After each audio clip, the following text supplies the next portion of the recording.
Reid, I want to thank you in a very partisan way for all the help you're doing with the current situation, which is part of the reason why you had to fly in today. So a round of applause for Reid's efforts for humanity in this current transition in our government.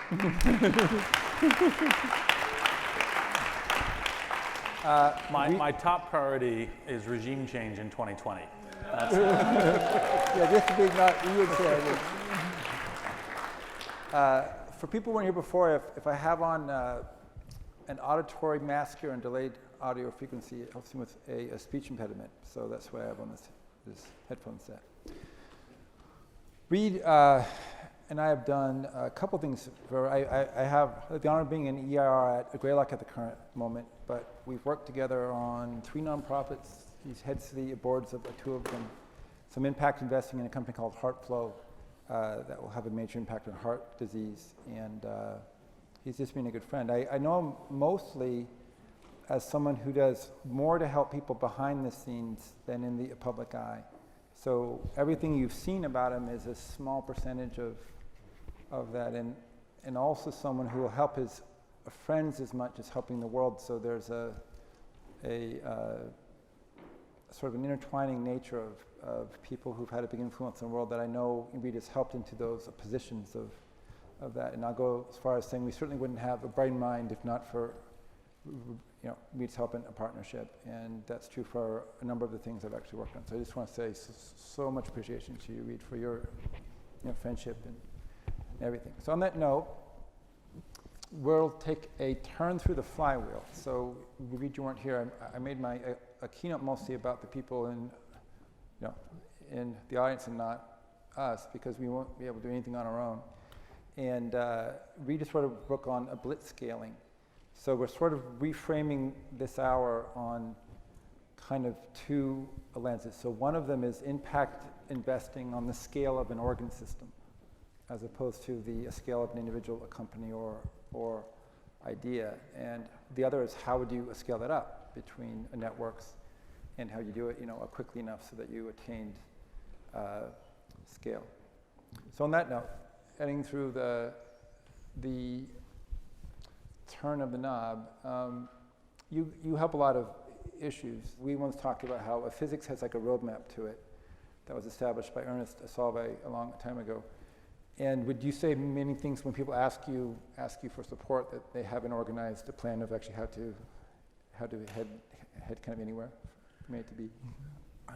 Well, one of the key things you have to have is a theory of action about how you're going to change how human society works together. And that ranges anything from whether or not you're doing government policy, whether or not you're doing certain kinds of intervention in technology, whether you're creating certain kinds of companies. And those patterns are things that have to do with kind of like the incentive systems in human society. And some of that stuff is within, for example, a kind of scientific lens, because if you can get the right kind of background and backing for science, that can be really good. Now, for this audience, one of the things I think, to give you a different lens onto that, when I'm speaking to MBAs about investing, one of the things that I frequently say is that I invest in one or more of the 7 deadly sins. And the reason is to try to get them to think differently about the activity investing. Because normally, of course, within an MBA course, you're taught, well, what does the business model look like? What does your P&L look like? How does your cost of customer acquisition? What is the long-term value of a customer? How do you do cohort analysis on this stuff? What is your operating margin? All of these kinds of things. And they say, well, that's what you do when you're looking at investing. And certainly at certain kinds of things, when you're doing growth investing and other kinds of things, that's what you look at. But actually, in fact, when you're envisioning a game change,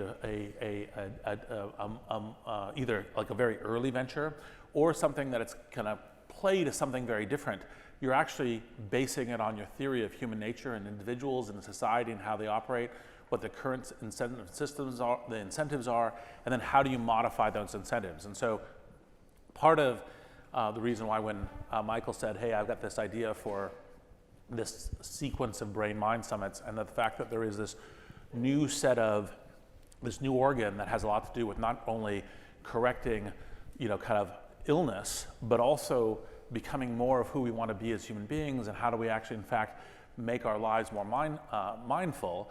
And I don't want to do it only as a science conference. I don't want to do it only as a kind of way to say, look, here's a network event for bringing together kind of a multidisciplinary of people from a lot of different domains to talk.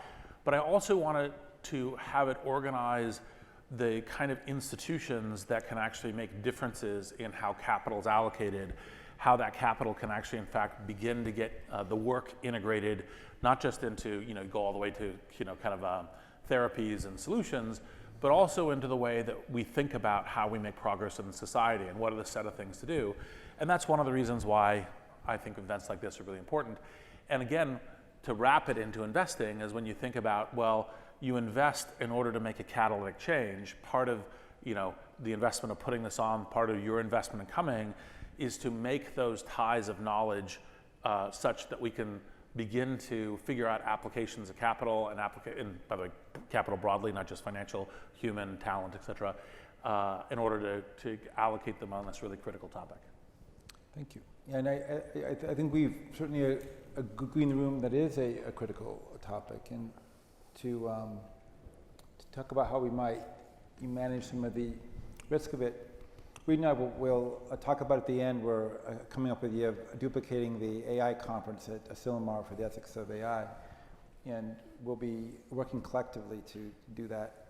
We'll talk about at the end. But in the middle, we need an interesting idea of having like an MPA motion picture rating for the brain, like a self-regulation of the industries to come up with like a rating scale, so that if you were to get an investment, you'd have to have like a rating first on how you treat human beings and things like that. And it was a really wonderful idea. Could you talk more about what you think it would be helpful? So one of the things that people don't think creatively enough is how do you actually, in fact, both try to integrate the kind of guidelines and rails of ethics and discussion and other kinds of things together with fairly fast progress. So typically when people think regulation, they think government agency has a long list of things you can't do, or you say everything is forbidden unless you get permission, and that kind of process takes a long time. And there's, obviously some things you should do with that. You should have, experiment review boards and other kinds of things. Those are good things. But how do you make that kind of partnership? And so part of the thing was, and the MPAA is good as a good metaphor in one, bad in the other. Bad in one because it's basically how an industry tries to kind of hold off everything. Good in that it says we come together, we talk to kind of the institutions of society, government, possibly academics, and we say, well, what's the set of self-regulating things that we should agree to in a dynamic way that's quicker to update than a legislative process, that allows for some risk of experimentation, but also getting rid of kind of catastrophic risk, because you generally speaking can't move fast without taking some risk. And so part of when I look at various things around, especially technology, but also a little bit science, is I kind of think, how do you construct these public-private partnerships in a way that you have this kind of intermediate entity? And so, for example, earlier in March this year at Stanford, Stanford launched this Human-Centered AI Institute. And part of the reason I was helping do that was because we need, in this artificial intelligence technology, we need to have a set of folks who are going, look, we're interfacing with the companies, and we're saying, here's a set of concerns about how to know that your data set is not going to possibly do bad things like perpetuating injustice and credit scoring or criminal justice or other kinds of things. Here's what some considerations around ethical development look like. Here's how some considerations around not exacerbating economic inequalities and other kinds of things that need to be part of your AI development. But you can do it within an institution like Stanford that says, look, we assemble a group of people, government people, scientists, philosophers, and we talk about that, and then we have that way of actually helping the companies, saying, look, if you're at the table and participating with us, we'll help you get ahead of what could otherwise be some fairly fatal errors. And those kinds of intermediate institutions are part of the thing that's really important to do. And then you could sometimes institutionalize that in terms of a rating, right? So obviously the MPAA says, R and PG-13 and PG and so forth.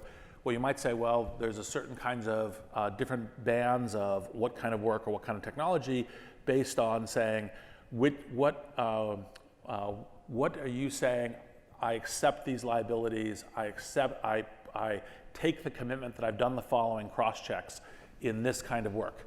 And that kind of thing is, I think, the thing that we more need in order to keep the dynamism of how we're building and developing things, but also try to keep, to try to factor out the bad things that could happen.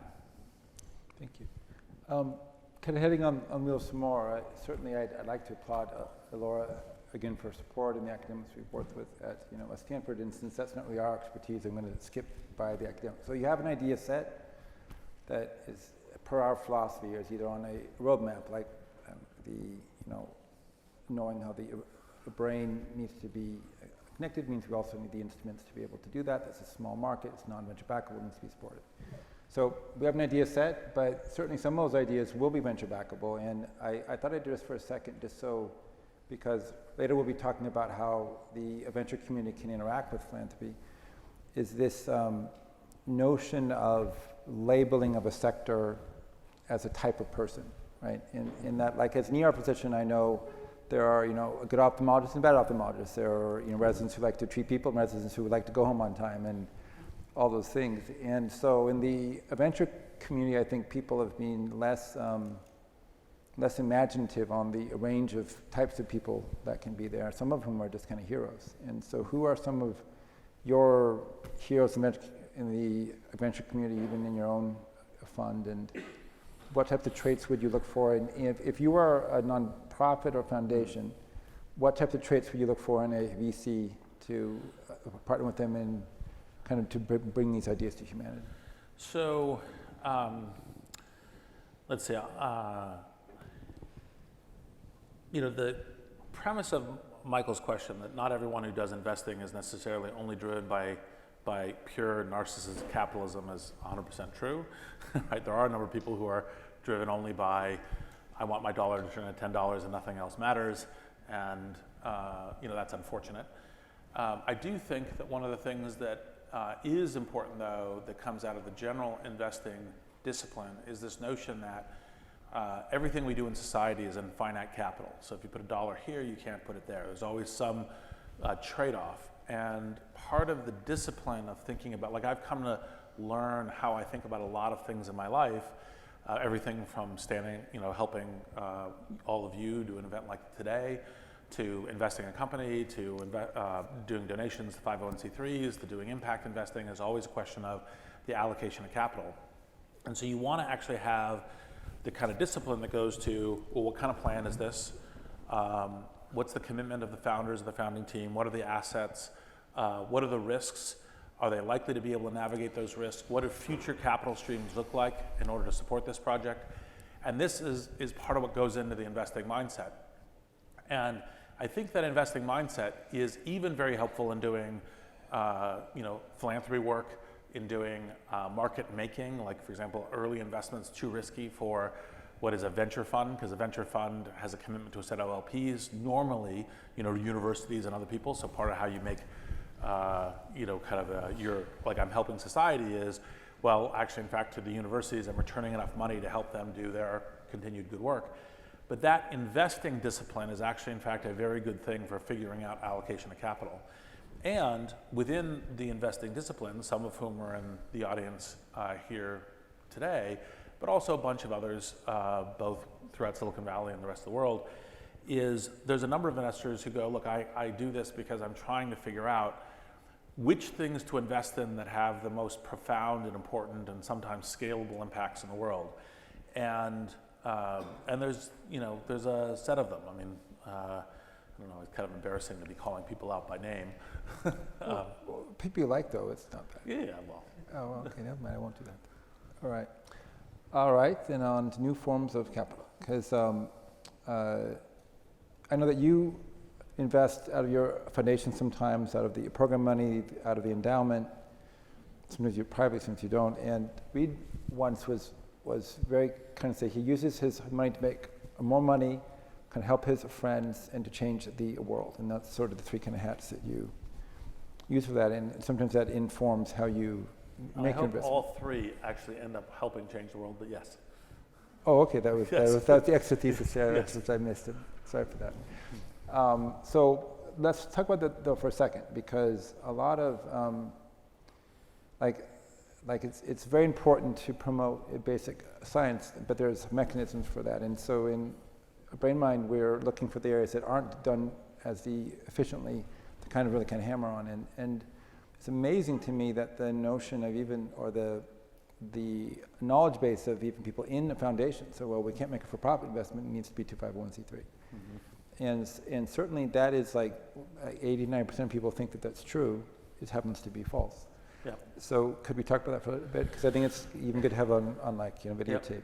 Yep. So broadly speaking, people tend to go, it's either donation or it's a economic investment, and they don't realize the same investing theory as an underlying set of thinking should underlie both actions. And they tend to, this is one of the reasons why the impact investing tend to get confused, is they tend to not know how to rationalize what they're thinking about when they're impact investing. Is it just that it's more risky? Is it it's a lower return profile? What are those things? And so they don't tend to, there tends to be a bunch of money for straight out investing, and there's some money for 501c3s, and the impact investing tends to get starved because the discipline doesn't do it the right way. So to run through kind of like as an example, sometimes you're lucky enough that in a pure out investment, like one of the ones that Michael mentioned earlier, HeartFlow, which is essentially applying AI to how do you do cardio scans in order to say what's the kind of thing that drops most people in their tracks unexpectedly is various heart malfunction. And so being able to apply data and analysis and just make something that everyone should do to actually, in fact, understand this, that's just a natural kind of capital investment. You just kind of look at it, you say, well, I'm putting in $1, it has the following risk profile, this is what it's going to end up being. It's fairly easy. Then in 501c3s, and I'm going to end in the impact one because that's the challenging one, you also still think about, well, if I put $1 here, why am I not putting it in these other three places? And you use a very similar, I find, analysis for what's your theory of action in terms of how you're going to change either a network or a community or a market or a knowledge base. What's the set of things that look like the tangible outputs to that?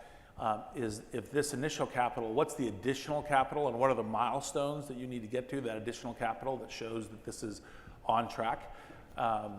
It doesn't necessarily always, like sometimes people take that set of statements to be too much, like everything has to be ultra metricized. And metrics are good, and measurements are good, and OKRs are good, but it's actually, in fact, just having a crisp theory of the case in terms of what you're trying to do. Now, this is actually one of the things that I tend to think that more people should be doing impact investing, which is when you say, okay, I understand that the way I approach the impact investing is I tend to think about these things less as, okay, I'm going to have as opposed to a 5 to 10x investment hurdle, I'm going to have a 2 to 4x investment hurdle, or I'm going to accept more risks that I wouldn't normally do. Those are fine if you can actually operationalize them. The way I tend to look at it is, I'm doing one of two things. I'm either putting in capital that I don't know what the equity will be, but hopefully the institution will become a going concern, and that this institution as being a going concern is part of what creates value in the world.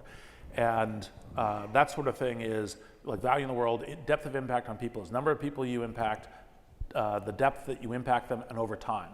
And if you create a sustainable entity, even if you go, look, I don't know what the economics of this will be. And so one for me was change.org, which is a petitioning site trying to speak humanity to institutions like corporations and governments to try to get them to change policies in a way that's more responsive to kind of people's concerns that arise from their identity and humanity, how these policies treat them.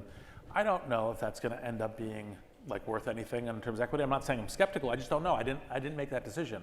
What I did say is, if you invest this kind of capital, you can get to a profitable business that then can provide that service year after year after year, and that itself, as it's doing it, is this impact on humanity.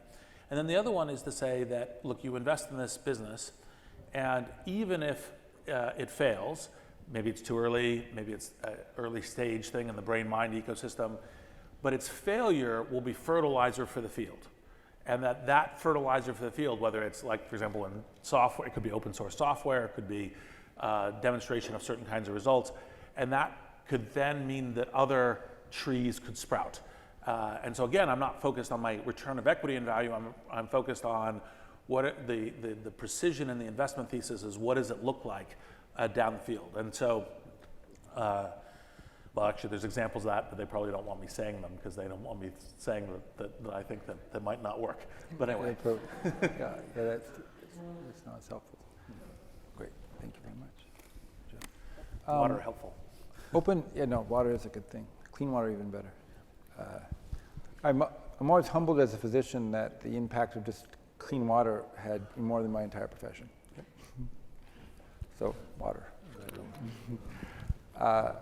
Well, how about we talk about OpenAI for a bit then? Because you clearly put your money where your mouth is in terms of that, and yep. You are partnered with people on that who don't always agree with you in other areas of the public domain. Yes, although that's yes, in the larger circle, in the smaller circle, we have more agreement. Yeah. So OpenAI, roughly speaking, one of the things that I was gearing up a lot from 2012 to end of 2016 on what AI's impact on humanity is going to be. And part of that is because, as far as I can tell, AI is going to affect every major thing within human endeavor. Every industry I can think of how AI is going to impact it over the next 5-20 years. When you think about a knowledge institution like Stanford, I could think about how AI will change everything from how the academic study and development of poetry will work, to history, to physics, and not, like we're not even getting into engineering and all of that. So AI is going to be extremely important. And so then the next thought when I looked at it was to say, well, the current development thing in AI is essentially tens and hundreds of millions of dollars of compute is where all these things are coming out. And whereas typically the kind of way that ideation would work is that universities, have institutes and faculties and students and everything else, and ideas come out, and then those get jump out and get funded and either get adopted by large tech companies or startups, and things happen. This is actually being driven primarily by large tech companies, because to be able to fund hundreds of millions of dollars of compute, you actually had to have a P&L that you could do that was aligned to what you were doing, and that this would present a set of different problems for thinking about, well, which things will AI be done in a good way for society, and which ways will it be a bad way for society. And so, I think some of the good ways of society can tend to include things like, building products and services that, anything from, in this group, precision medicine, other kinds of things could actually be really good. That's part of the reason why the kind of well-organized capitalist systems tend to have how do we increase productivity? How do we increase, kind of the economics by which we can then, also have the ability to afford more education, more healthcare, all these kinds of things. That's good, and that's likely to come out of it. However, there's a whole bunch of questions around this, some of which I alluded to earlier, which are, okay, well, if you're only pursuing a profit motive, you're probably not thinking about the issues of how does this affect all of society versus only the people you could sell to. You're being driven by the clock that comes from commercial competition, and so the speed of getting there versus asking some of the questions about what might go wrong is another kind of driving force. You tend to be within a group where, when you're asking these questions about, for example, how do ethics apply to this, the people doing it usually don't have that kind of multidisciplinary environment that you'd have here for asking those ethical questions. So for example, you say, well, we're going to create an AI to help with parole sentencing. And you say, well, okay, well, where does the concept of mercy play into this? Like, where is that kind of human attribute that we actually, in fact, really value as part of our humanity? Where does that play into this? And you're like, oh, well, it wasn't in the program. And so you're like, okay, like those are the kinds of things you need to do. And so when Sam Altman and Elon and I and some other folks were looking at this, we said, well, at the very least, one of the things we need to do is we need to make sure that at least one of these moonshot AI efforts is within the public good, and that the technology is essentially owned the way a 501c3 owns technology, which is for the benefit of society, that its efforts will be to include a bunch of these safety and other kinds of questions and make sure that it kind of aggregates these questions, build it into what it's doing.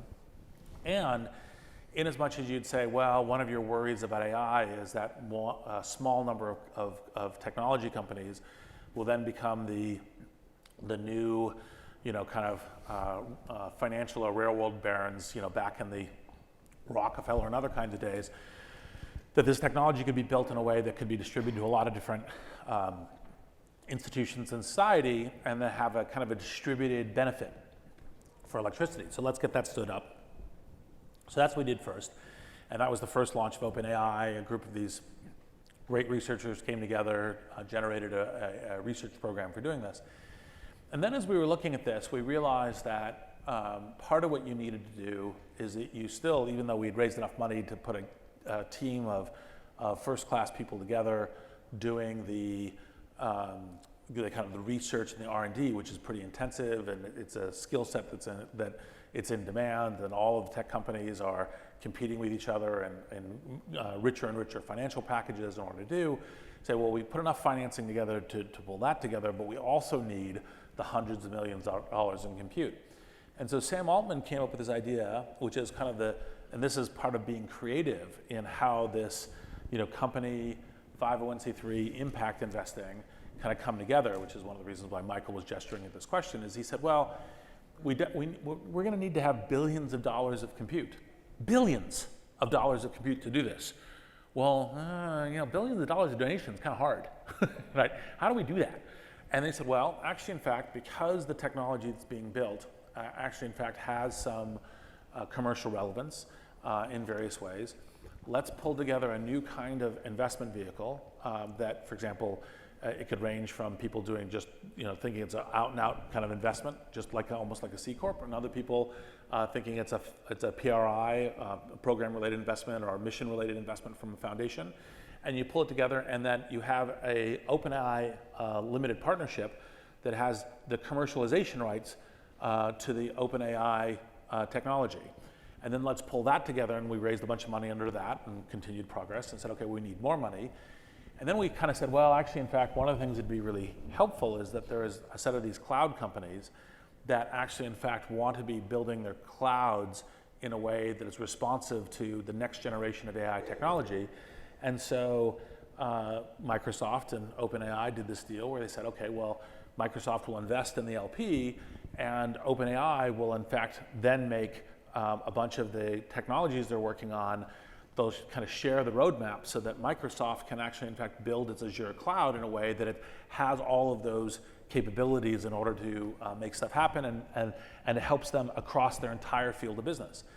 And this is an example of how, when you're thinking more broadly about, because OpenAI has got its particular philanthropic mission. That's what it's trying to do. It's saying, I want to build safe AI. I want to have AI that is not just owned by a few mega tech companies. And I want to be able to make sure that concerns around society are deeply pulled into it in terms of what it's doing.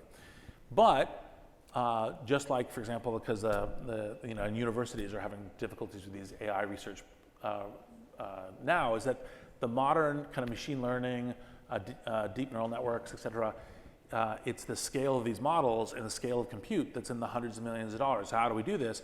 Well, we work out a commercial thing that works well enough for the commercial interests, but also survives kind of the 501c3 and the mission interest. And these kind of patterns by which you figure out, again, how do you blend it together in a creative way can then allow scale capital to really apply to the kinds of things we think of as mission. And that's at least a part of the OpenAI story. Thank you. Before we leave that, I remember one time we were having a conversation, and you asked me what I was concerned about the future, what could kind of hurt humanity, and you had one too. And for me, it was a customized virus when, you know, a lone wolf human being can alter like a virus that would hurt people. And you came up with one, it'd be fun to talk about for a second, of when AI can create life and says, I'd rather just do something else and create another kind of life. And it's not that hard to switch out the base pairs if you're in AI. You kind of went through that with me. Well, let's see. So there's some zone I can talk about here on a video camera. So I think there's some real biohazard stuff that's coming with synthetic biology. And the best way that I can think of to navigate that biohazard is AI, because you can do monitoring well, you can do possible antiviral, other kinds of things well, and part of the reason why I tend to be a strong proponent of accelerating AI work, not because there aren't risks and not because there aren't issues that, you know, how do you steer mostly to utopia versus dystopia, but it's kind of, there's a set of other risks that we are moving into that I think that AI is the primary solution to. And I think the question about how do you navigate the possibility of, I guess I'll just use a Hollywood reference, you know, a 12 Monkeys scenario, right, is, I think AI is, I think, a central part of that solution. Okay. Looking through our flywheel, we sort of already talked about. I mean, we'll be collecting a group of venture capitalists in BrainMind to kind of get all the deal flow from what we're doing, almost like a not a club, but a group.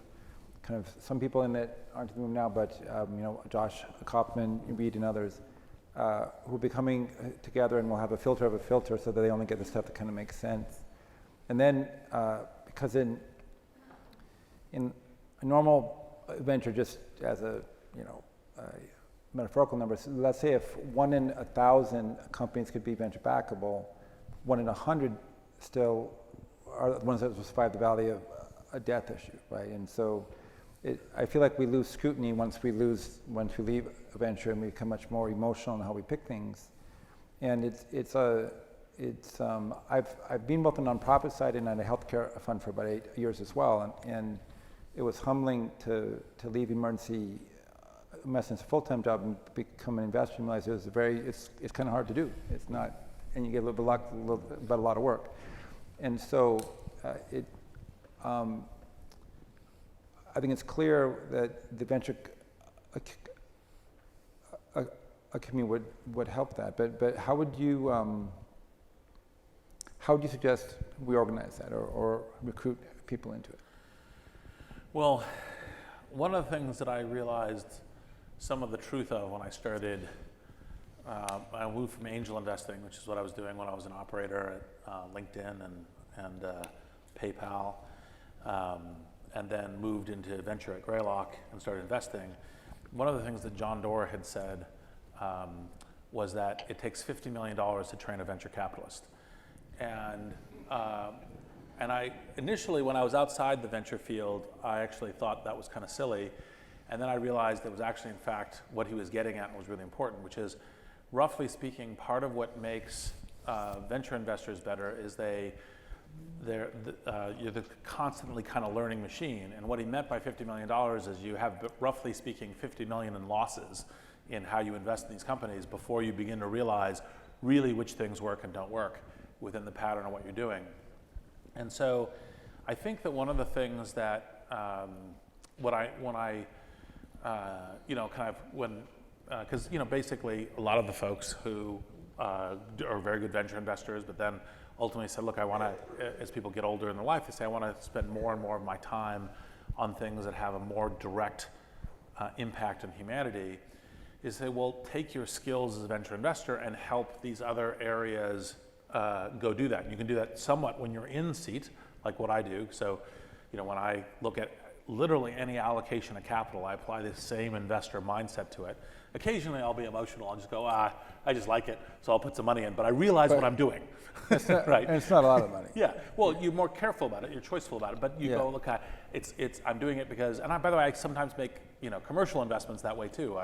I've invested in a couple of things that just because, well, actually an easy one to do is I've invested in some power company stuff, because when I think about climate change and I think about what I can do about climate change, investing in new energy technologies is, I think, one of the most leveraged and best way to do that. I am not a professional energy investor. So investing has one of those things that if you can't, it's like poker. If you can't spot the sucker at the table, you are the sucker. That's fine in some cases. Right? It's like, yeah, sure. No, I actually think we need to be working on fusion and new versions of fission, so here's some money. And hopefully, if you throw darts randomly, sometimes they still work. And so I think one of the things that is really useful is to apply this mindset. And I think that's both VCs, Josh, JS, David Hornick, other folks who are here, about how to apply capital.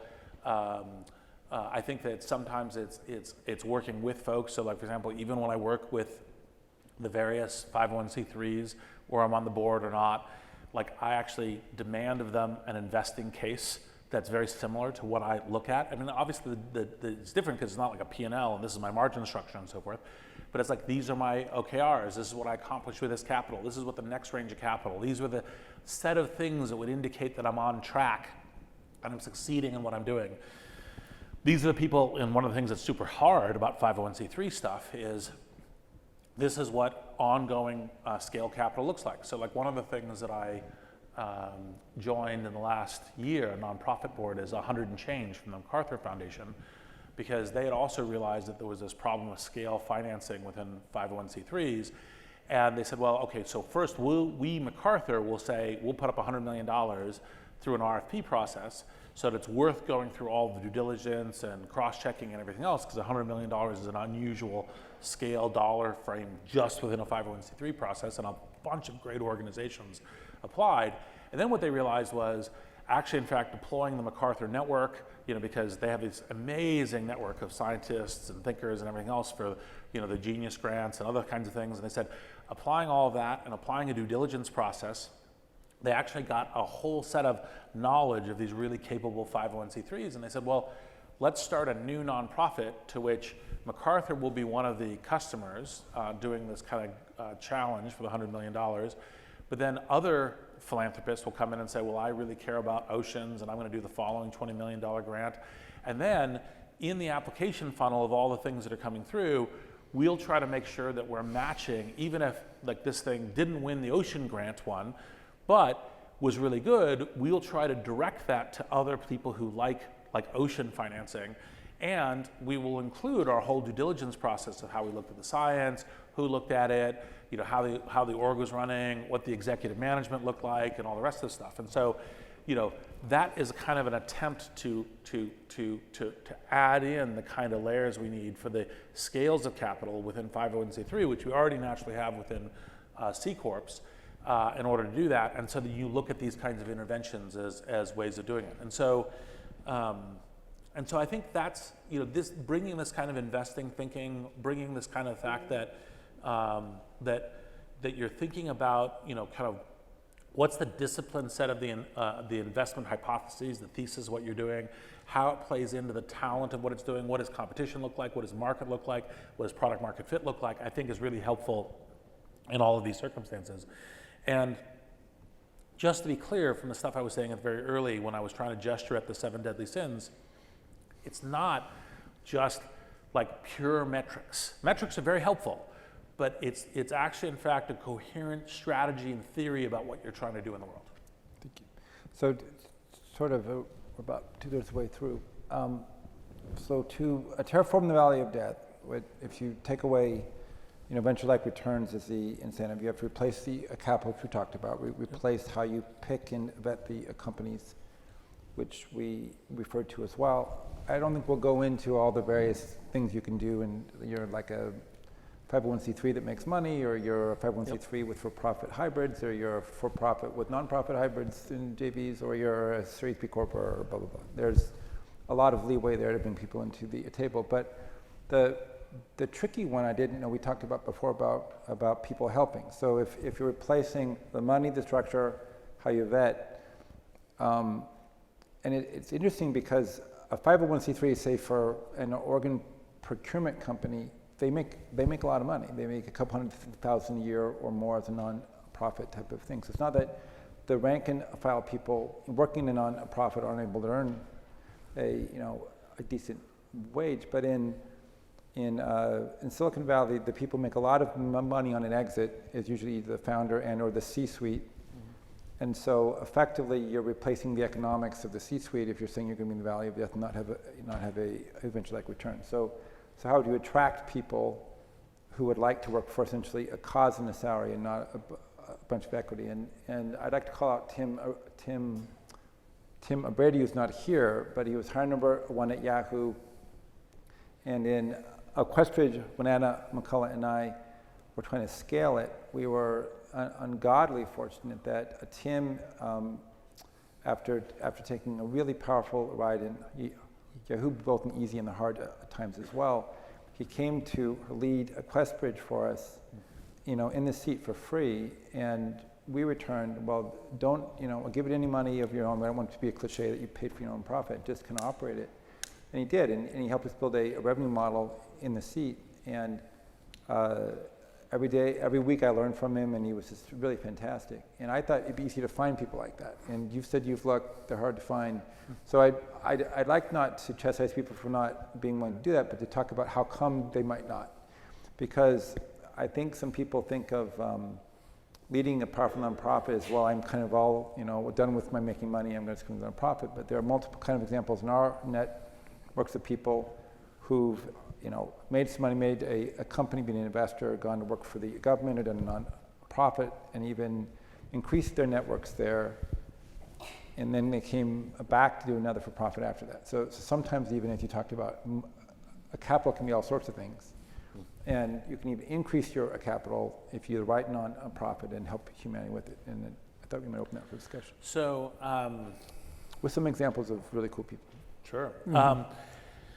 So we definitely have far fewer of because there's a lot of people within who get a lot of experience in venture capital, in these companies, about how to operate at scale.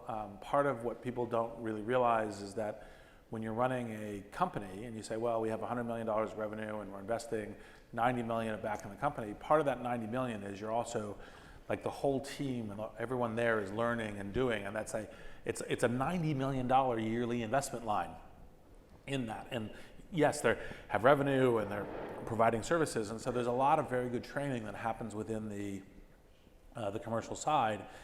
And there's a number of people there who go, well, actually, in fact, I'd like to do more than the pure. Some of the business stuff is really awesome, but some of it's like, like the old Steve Jobs thing is like, do you want to spend your life selling sugar water? And it's like, okay, that's like not that interesting. Then how do you learn? How do you apply it? And the challenge is that the move over is not very easy. It requires someone who has the kind of just pure raw commitment that Tim Brady has. Other instances are like DJ Patil, who built the LinkedIn data science team and then worked as chief data scientist at the White House. Todd Park, who is a serial healthcare entrepreneur, currently doing Athena Health Athena Health, Castlight, but now doing Devoted Health as part of that, and he was the CTO of the White House. Megan Smith, who was both a serial entrepreneur here and also new business development VP at Google, who also went on to be CTO of the White House. And there's a set of different things that need to do in order to make this path work. So a simple one is kind of like cultural. So it's how do you realize how it's going to be different? Because what happens is they kind of go, well, I'm used to operating within this cadence of a commercial realm of how I hire certain people, how capital flows, what kinds of things work, and you go over to the 501c3 and it doesn't work the same. Right? Even if you have earned revenue, right. Like the really great model that you set up with Questbridge, or what Kiva is doing, or what Do Something is doing. There are a bunch of 501c3s that actually figure out how to have much higher capital leverage by how the business model and economic model works. And 501c3 people shouldn't think, oh, revenue bad. They should think revenue scalable. Revenue allows me to persist. Revenue allows us to work. And so you align the revenue with your mission. But even in those circumstances, that transition is challenging. So one, you have to learn about it. You have to understand the culture of it. You have to understand how the game is different, what your new things will be learning, how frustrating it's going to be in certain ways. Because of course, most people who spend 20 years on the commercial side building these skills and everything else have come to a certain operating cadence, a certain way that they value the impact of their own labor because of this environment, all of a sudden transitioning to another environment. So that's one part of it. The next part is to make sure that we set up kind of call it career flows. So one of the ways that, because I was particularly close to how a lot of the technologists were being put into the former White House, and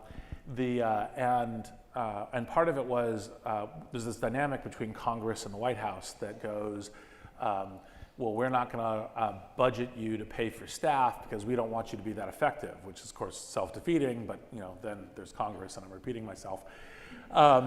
And so it's the Mark Twain quote, right? Went all the way back to Mark Twain. You could be an idiot and a member of Congress, but I'm repeating myself. Anyway, I have a lot of friends in Congress who are very smart. Mark Twain's funny. So what you do is you say, well, actually, in fact, let's get the positions funded. Let's make sure that they're funded in various ways, because 501c3s can actually second people over to government to work in government, because a 501c3 is effectively like working for society.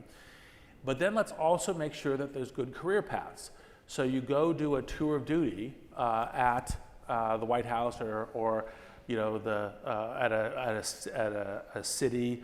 You could do this through Code for America, which is based here in Oakland, and you go do that, and then you can get back to industry. And so that means that it isn't you're not eddying out your career.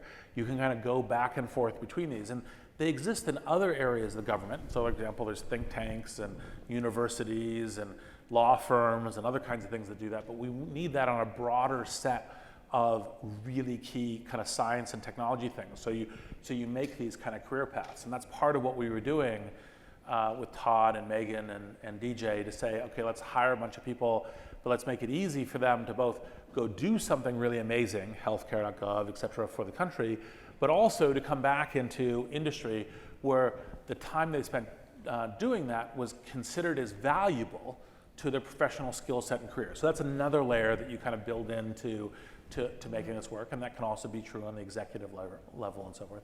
And then we have to figure out also, we know that we want to have something of a difference in compensation between 501c3 and corporations for various reasons, but you still make it workable. Like, what are the different ways that you can make 501c3 compensation work, especially when it's key to do? And there's a bunch of different kinds of how do you kind of justify it, how do you compose the board, how do you do the studies such that the IRS and other custodians of public funds say, okay, you're doing your due diligence, you're allocating your capital the right way, and you're paying appropriately in order to have the talent that can then say, look, even though I'm going to still need to pay my mortgage, send my kids to college, and all the rest, I can still manage to do this. And those are the kinds of layers that you need to do.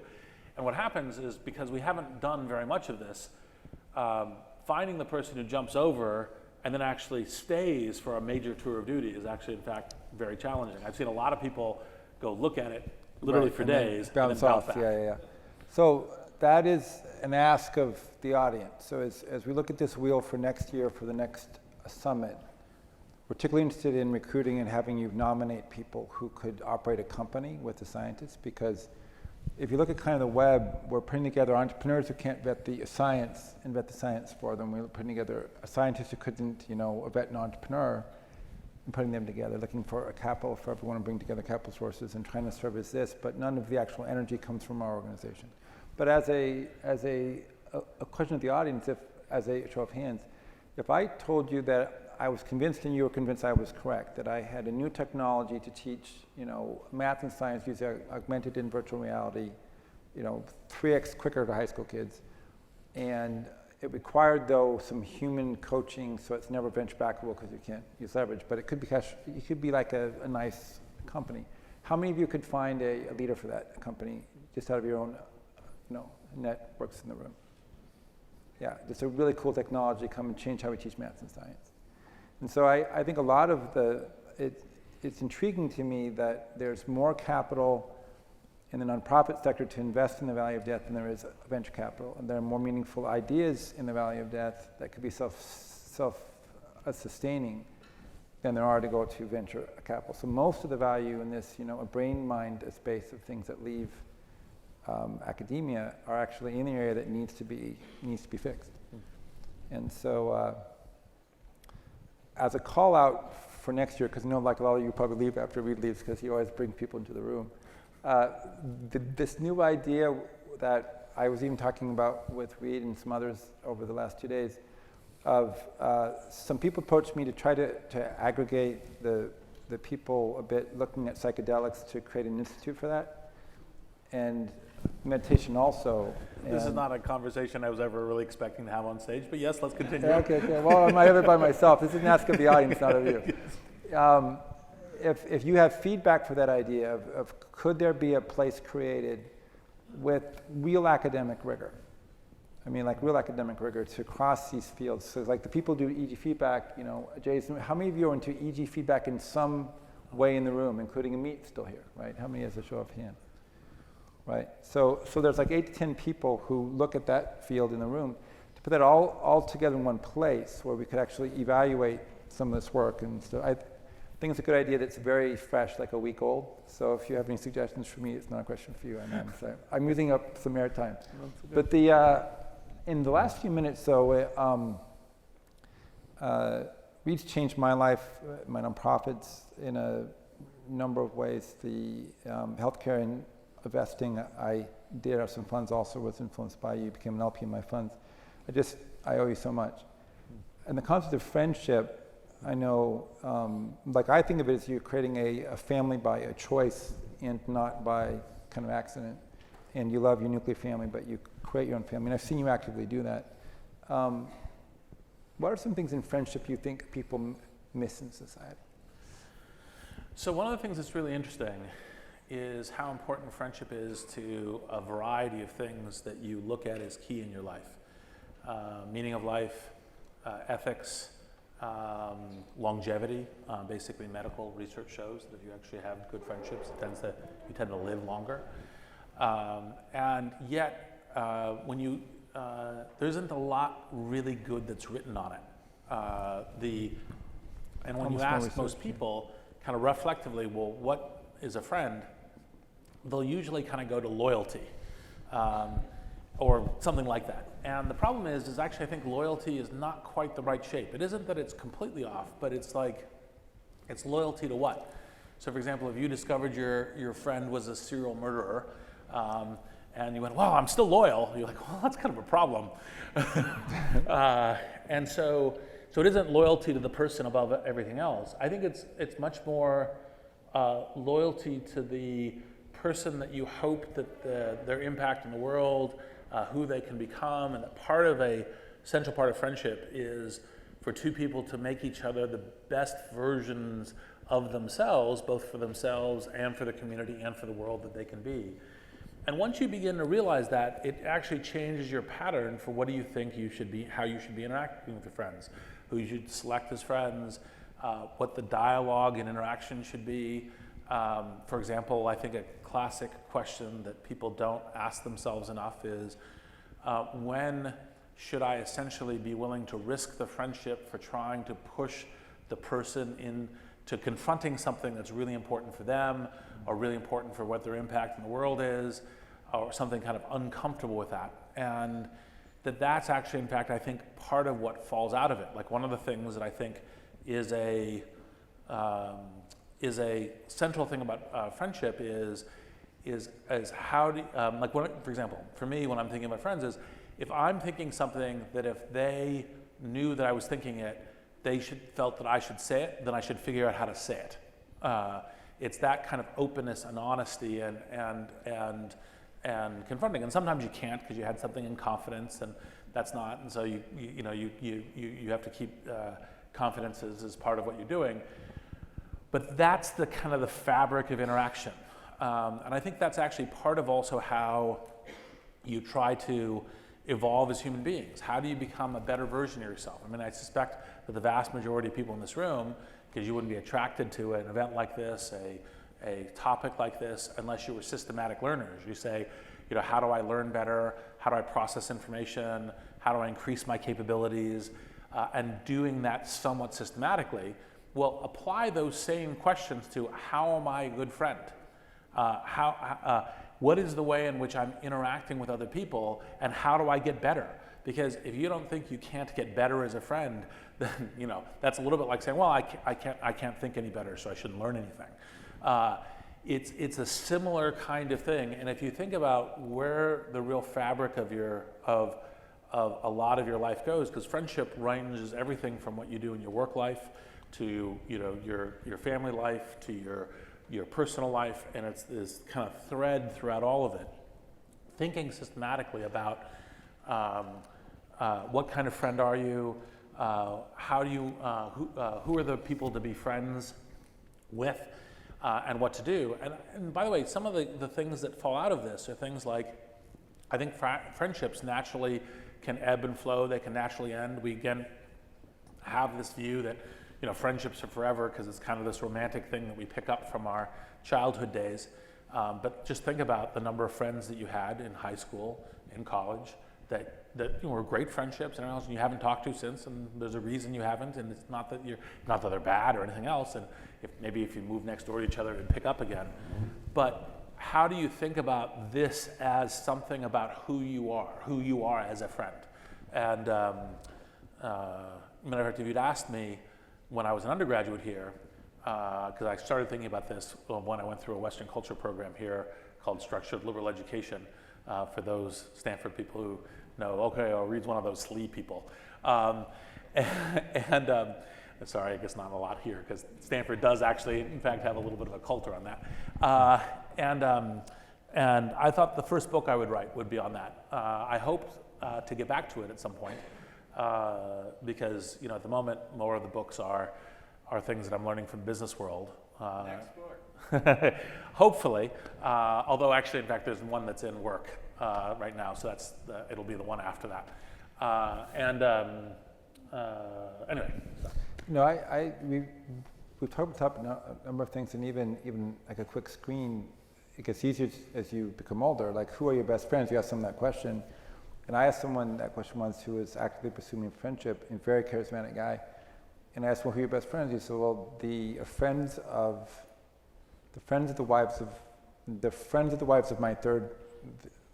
my wife's friends, my third wife's friend's husband. And so I couldn't even get it out. It was so complicated. And then I thought, well, you're 57. It means, and you just got married 3 years ago. So your best friends are 3 years old. Mm-hmm. There's no way you're gonna put the work it takes into, because we've talked about kind of entropy. Let's talk about entropy as we end, because we're about to end be through the time. Entropy as a principle that you have a negative, accelerating of force on a friendship, on a company, on growth, on health, on your body as you age. That you sort of, because you talk a lot about growth, and entropy is always kind of working against a growth in a way. Yep. Right? You just have to how does entropy factor into your life? Well, entropy as a concept is something that's much more of a Michael concept than is a Reid concept in terms of these things. But what I would say is that people they presume themselves to be too static. Like, you'd say, what's your plan going to be? Like, for example, one of the questions I just got asked yesterday is, okay, so you're putting all this work into trying to make sure that Trump is not reelected. What's your plan past November 2020? And it was like, well, I don't know if I can predict who I am exactly there. I mean, I can predict it somewhat. I can predict that I'm still interested in scale impact. I have a bunch of skills and network within the tech environment. I feel enormously lucky and privileged to be within the network of what Silicon Valley and how to leverage that. But like, if you said, would I go and spend time writing a friendship book and take a sabbatical? Would I kind of invest in 3 more tech companies? Would I try to help whatever the new administration would be, sort out some problems? I don't know, because what I do know is that by December 2020, I will be exhausted, right? Because between balancing all the work stuff and making every spare moment available for doing the political thing, I'll be super tired, and so people, I don't know. And that's because I know enough to not predict my future self. And so my version of your entropy question is to be cautious about how you predict your future selves. Okay, that's a good answer. I want to thank Reid again because when a lot of people were betting on Hillary winning, and there were a lot of affluent people supporting Hillary, thinking that they would get to help Hillary after she won. And it was interesting, the number of people when she didn't win who kind of quit being involved in politics to see what would just kind of happen later. And it was actually the majority of people. And I just want to thank Reid again because I'm close enough to him to know just how hard he's working to both recruit people and yourself to behind the scenes. And there's a number of these quiet heroes in the country right now, and I just wanted to applaud you for being one of them. Thank you.